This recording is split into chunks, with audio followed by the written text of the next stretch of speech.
Toto's Steve Porcaro shows some love for one of his favorite bands, Yes. I'm John Beaudin from Rock History Music.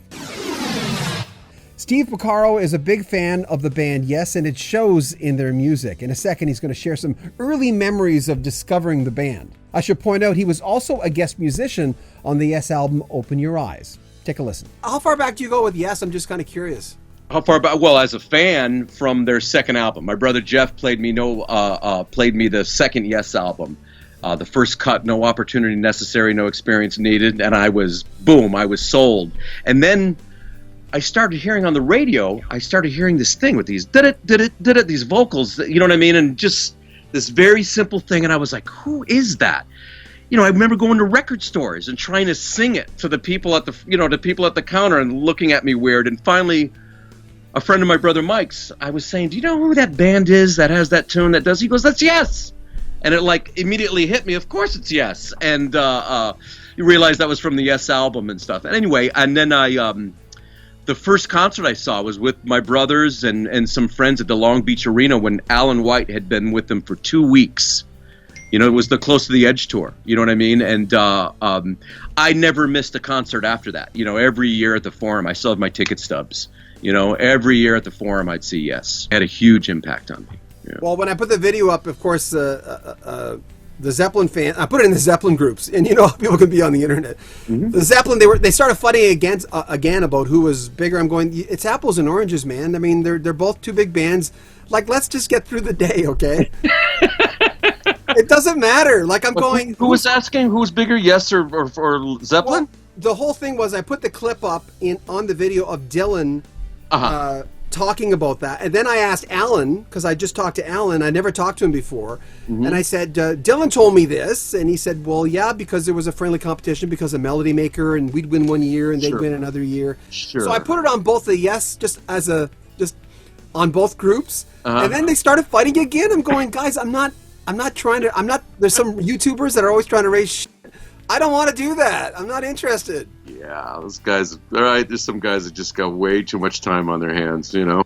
Did you ever get starstruck by anybody when you were growing up? Did that ever happen? I know you've obviously met tons of people.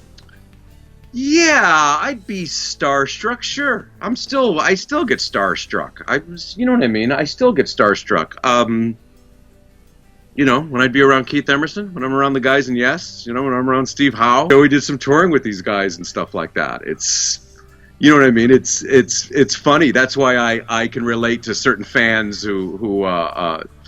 certain fans where it's hard. You know, we went backstage and talked to McCartney like a couple years ago in Grand Rapids and stuff like that. And you know what I mean? These people have heard it all, and you know, you're just trying not to hump on their leg, and you know what I mean. It's I totally get starstruck. Growing up, there wasn't, you know, I wasn't around that many celebs. You know, my brother Jeff always, you know what I mean. We always tried to be cool when we were around celebs and not gush. And believe me, Paige and I now talk all the time. You know, there's certain guys in Hollywood, you know, and you walk into their house and they've got an 8x10 of every single person of note that they've met. You know, they made sure there was a camera ready before the person left. You know, now it's so common. Everyone wants to take selfies and all that stuff. But Paige and I go over the list of keyboard players, legends we had over at his studio, The Manor, back in the day, that we so wished we were that. You know, we wish there was a picture of us. We just weren't those kind of, you know what I mean? We weren't that guy. Famous Canadians like Oscar Peterson and stuff, you know what I mean? We're at our house, and you know, legends like that, you know, I would love to have a picture with me and Oscar Peterson to post on Facebook or whatever, but we never did that stuff. There's this, we one time started making a list of all the cool people that had been in there, and it's pretty staggering, you know what I mean? I think people forget, the fans sometimes forget that, you know, hey, you're a guy too. You're a guy, you're a music fan too. Sure. I don't know why they forget that, but I can understand why they do, because they look at you as one of those people, but they can't take you down and going, wait a minute. He was listening to Brain Salad Surgery too, and was listening to the parts of what Keith was doing, you going, and you was the guy going, holy moly, I can't believe he just did that. Absolutely. The band Toto are set to go on their North American leg of the 40 Trips Around the Sun tour. There'll be links in the description of this video where you can get all the information and tickets. Also, Steve Lukather has his autobiography coming out in a few months. We'll tell you more about that as we get closer.